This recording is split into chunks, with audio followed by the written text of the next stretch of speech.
Hi, I'm Bob Quinn. I'm a professor at the Center for Positive Organizations at the Ross School of Business at the University of Michigan. At the Center for Positive Organizations, we ask the question, what does an excellent organization or an excellent team or group or an excellent person look like? People will often say to me, all right, well, what is an excellent organization, or what is a positive organization? And I'll say, well, a positive organization is a place where people flourish in their work and they exceed expectations. Now, both notions are important. They're flourishing, they're growing, and they're doing more than expected. They win and the organization wins. So people will say, well, then what's positive leadership? And I say it's a kind of influence that produces that kind of work, that produces a positive organization. It turns out that my two definitions really aren't very helpful because people can't imagine excellence because they don't see it very often. We've found that it's really important to expose people to new experiences that challenge their existing assumptions so they can begin to think in new ways and begin to see what excellence might look like and how they might change and grow. So this video clip is intended to do just that. We're going to show you an excerpt from an interview I did with a man named Ricardo Levy. Ricardo is a very successful entrepreneur who's now retired, who teaches at the business school at Stanford and is in high demand. He's a man of great wisdom. He's going to tell us a story that's striking, almost shocking. It's the story of getting a standing ovation from the people he just fired. Now that's a crazy image, getting a standing ovation from the people you just fired.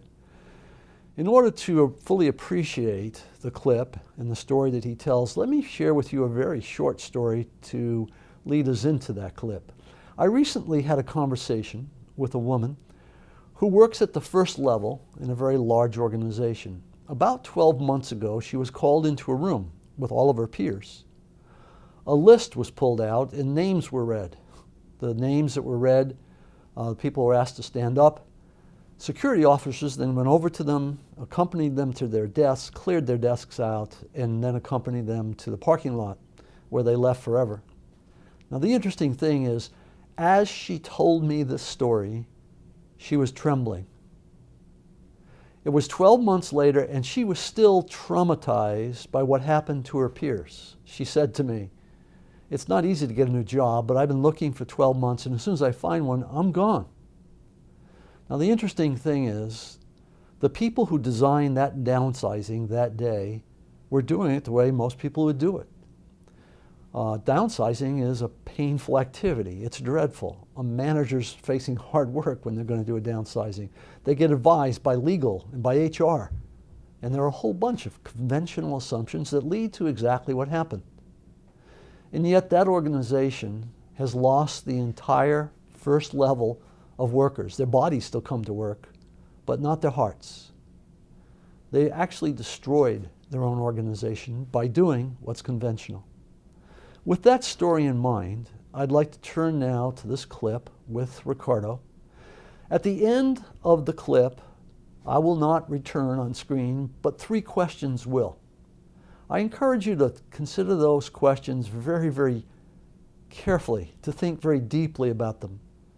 If you do, and if you write answers, your mind will begin to open up.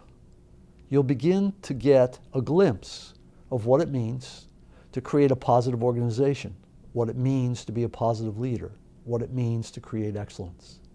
I hope it has great impact on you. Thank you very much. And in fact, I'll take it to the harshest situation I would never want to relive is when I had to reduce the workforce.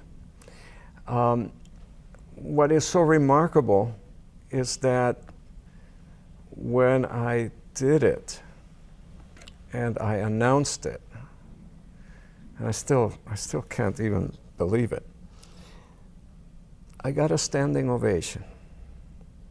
At the time we had 80 employees. Now think about it. And I'm not saying this to say that I'm anything special. Think about it. And I think it was because they were not kept in the dark throughout the life of the company, number one. Number two, they, thank goodness, could sense, these are hard to define. I use genuineness, or I don't want to use honesty, but genuine. They felt that I was there sincerely, fully. You used the word love, okay? I loved them, and I loved what I was doing. So they never had any question that I would not take the step if it wasn't the absolute last resort. And if it didn't mean two things. If it didn't mean that it was essential for survival, but number two, that I would carry it out recognizing the pain that I was inflicting, being in the pain that I was inflicting, okay?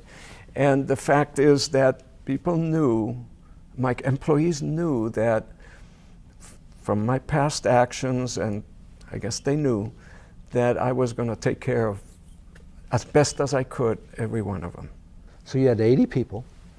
You were basically announcing that X percentage of them would have to leave. Yeah, 20%. 20% would have to leave. And they gave you a standing ovation. And actually, what's interesting about that case that I was describing is that 5 years before, I had been asked by my venture capital investor, I was raising quite a bit of money, to step down because I was not experienced enough to be the CEO of a company that was pulling in that kind of money and so on. I struggled with that, and ultimately it took me a month to decide, or a few months to decide, sure, I'm going to step down, because it's a question of step down or not, step down and have a chance at my dream, or not at all. But the point is, I stepped down, I stepped fully into finding a good person to run the company, and that person, thank goodness, became my mentor. But the moment I realized that we had to cut the company down in size, I knew I was the one who had to do it, not the current CEO, and I needed to become CEO to do it. Okay, I just knew it. And it was in me. I knew it with a deep presence.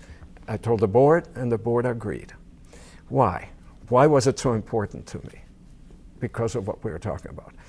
I was going to do it fully, but I was going to be fully in charge of making sure that it is done in a way that is consistent with what I now understand more are my values. In those days, I didn't put it in those terms. I just kind of felt it. But I knew I needed to have total control over how to carry out that terrible task. And being in that control permitted me to be present with everybody at that point, okay? Which has some important implications, in that, a number of implications. One is, at that moment, in such difficult moments, you have to be totally present and genuine. I mean, there is no, this business of being a mechanic, it doesn't, that would have never, that doesn't work.